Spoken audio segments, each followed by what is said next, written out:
Kejriwal court में सुनवाई के दौरान खुद को बोलने के लिए 5 मिनट का समय जज से मांगते हैं और जज की अनुमति मिल भी जाती है।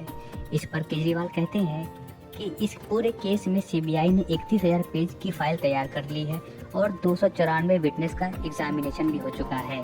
ईडी ने भी 162 विटनेस का एग्जामिनेशन किया है और ईडी ने 25,000 पेज की फाइल भी तैयार की है। इन सारे विटनेस और कागजों को मिलाकर मुझे ही क्यों गिरफ्तार किया जा रहा है?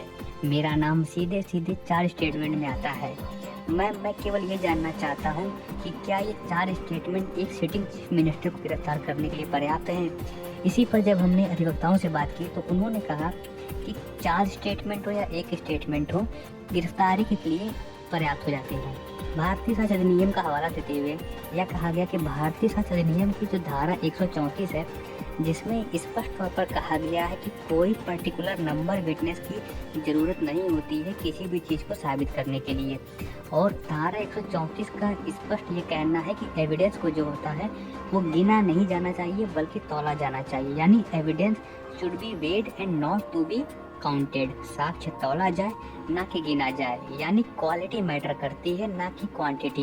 एक ही साक्ष्य यदि ठोस है, स्पष्ट है, अकाट्य है तो हजारों गवाहों पर भारी पड़ सकता है। इसी कारण से इनका ये कहना कि 4 स्टेटमेंट मेरे खिलाफ मात्र हैं हजारों पेज में, ये कोई आधार नहीं रखता है। अगर एक ही पर्याप्त है तो 4 की भी जरूरत नहीं है। इसके बाद केजरीवाल जी ने क्या कहा, इस पूरी वीडियो में हम सुनते हैं। मेरा ये केस 2 साल पहले से 1.5 से पौने 2 साल से चल रहा है। 17 अगस्त को 2022 को सीबीआई की पहली केस फाइल हुआ था और 22 अगस्त 2022 को पीसीआईआर फाइल हुई थी। मुझे गिरफ्तार किया गया है। ना तो किसी कोर्ट ने मुझे दोषी करार दिया है, ना मेरे ऊपर कोई मुकदमा चला है, ना मेरे ऊपर कोई आरोप तय हुए हैं, ना मेरे ऊपर कोई आरोप तय हुए हैं। अभी तक इस केस में सीबीआई 31,000 पेज फाइल कर चुकी है कोर्ट में और 294 विटनेसेस को एग्जामिन कर चुकी है। ईडी लगभग 162 विटनेसेस को एग्जामिन कर चुकी है और 25,000 पेजेस फाइल कर चुकी है। इन सारे विटनेसेस और सारे कागजों को मिला के मुझे क्यों गिरफ्तार किया गया है? मेरा नाम सीधे सीधे 4 स्टेटमेंट्स में आता है, वो मैं आपके सामने रखने की इजाजत चाह रहा हूं। तो मेरा चार्ज क्या आता है? पहला, सी अरविंद मनीष सिसोदिया जी के सेक्रेटरी थे। उन्होंने ये कहा है, स्टेटमेंट दिया है कि एक दिन मेरे घर में मेरी मौजूदगी में मनीष सिसोदिया जी ने उनको कुछ एक्साइज के डॉक्यूमेंट्स हैंड ओवर किए। That's it. मैडम, उन्होंने ये नहीं कहा कि मेरी मौजूदगी में पैसे दिए, कोई ऐसा कोई डाउट नहीं है। मेरी मौजूदगी में सी अरविंद को मनीष सिसोदिया जी ने एक्साइज के कुछ डॉक्यूमेंट्स दिए।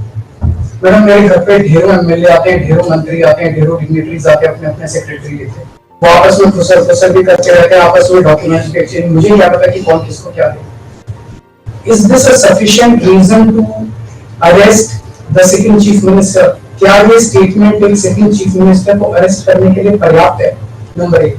नंबर दूसरा स्टेटमेंट, एमएसआर मगुंडा श्रीनिवास रेड्डी, ये मेंबर ऑफ पार्लियामेंट थे, जगन रेड्डी की पार्टी से। एमएसआर एक दिन 16 मार्च 2021 को 4:30 बजे मेरे दफ्तर आते हैं। उससे 10 दिन पहले उन्होंने मेरे ऑफिस में चिट्ठी ईमेल भेजी कि मैं एमपी हूँ, मुख्यमंत्री से मेरे ऑफिस वालों ने उसको 10 दिन बाद का टाइम दे दिया। वो मेरे पास मिलने के लिए आते हैं 4:30 बजे। मैं किसी वजह से जल्दी में था, आके वो मुझे कहते हैं कि मुझे दिल्ली में अपना फैमिली चैरिटेबल ट्रस्ट खोलना है, उसके लिए जमीन चाहिए। मैंने उनको कहा कि जमीन हमारे अंडर में नहीं आती, एलजी साहब के अंडर में आती है, आप मुझे चिट्ठी दे दीजिए, मैं एलजी साहब को फॉरवर्ड करूंगा एंड दैट्स इट। सो ये हुआ। 16 सितंबर 2022 को उनके घर पे रेड होती है। उनसे पूछा जाता है कि क्या आप केजरीवाल जी से मिले?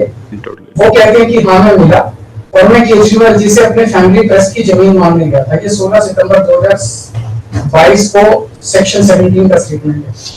ED is not happy with this statement. 5 महीने के बाद उनके बेटे को 10 फरवरी को गिरफ्तार कर लिया जाता है। उसके बावजूद भी वो अपने स्टेटमेंट पे कायम रहते हैं। उनका दोबारा गिरफ्तारी के बाद स्टेटमेंट लिया जाता है, वो कायम रहते हैं। 5 महीने जब उनका बेटा गिरफ्तार रहता है तो बात टूट जाता है। 16 जुलाई को अपना स्टेटमेंट बदल लेते हैं। उसके बाद वो 16 जुलाई को वो अपना स्टेटमेंट बदल लेते हैं। 18 जुलाई को उनका बेटा छूट जाता है। उसके बाद उनका कोई स्टेटमेंट नहीं होता।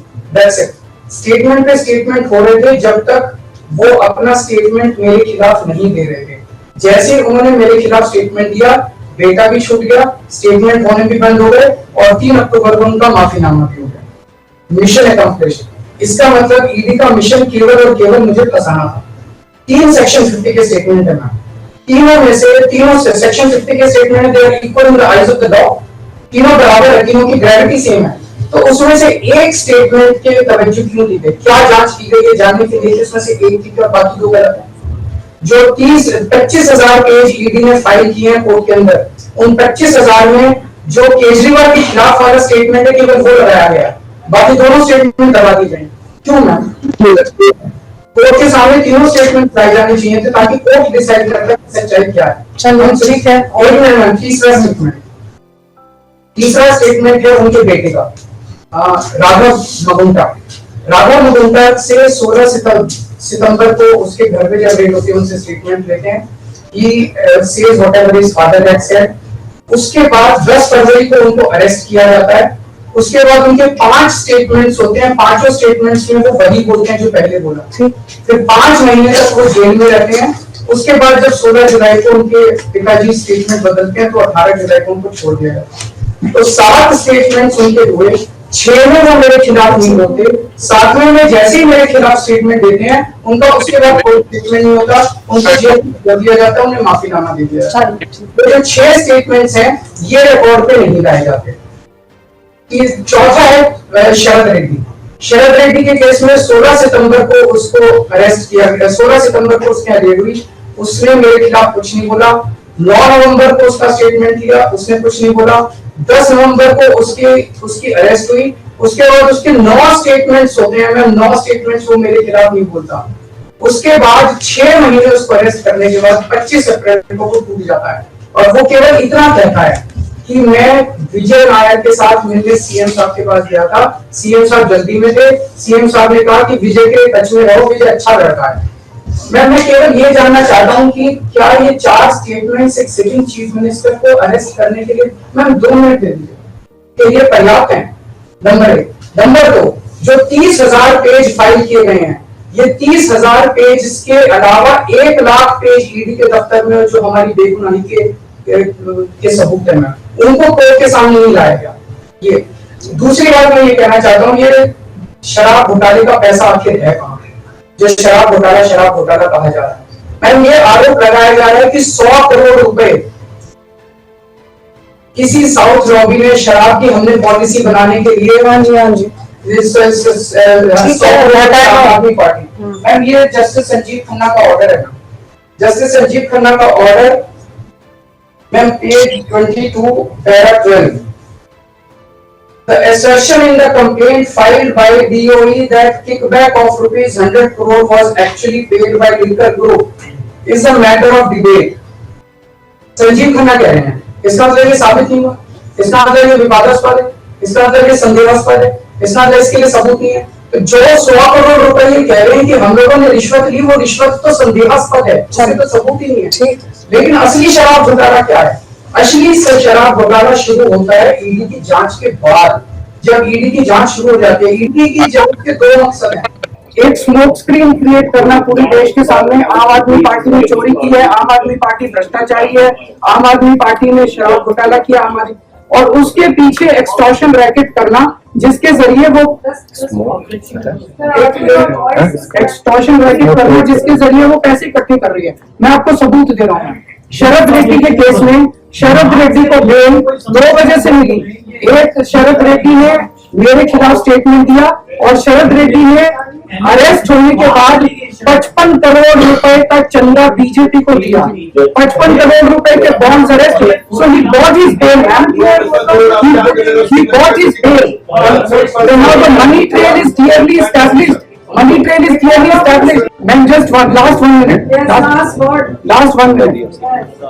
The money trail is establish ma'am. उसने अपनी बेल अरेस्ट होने के बाद 55 करोड़ रुपए का चंदा बीजेपी को दिया, बीजेपी के अकाउंट में सीधा गया। मनी ट्रेल इज एस्टैब्लिश और यही पूरी जांच का मकसद था। एक तरफ आम आदमी पार्टी को क्रश करना, एक स्मोक स्क्रीन क्रिएट करना, भ्रम का पर्दा और पीछे से एक्सटॉर्शन करना।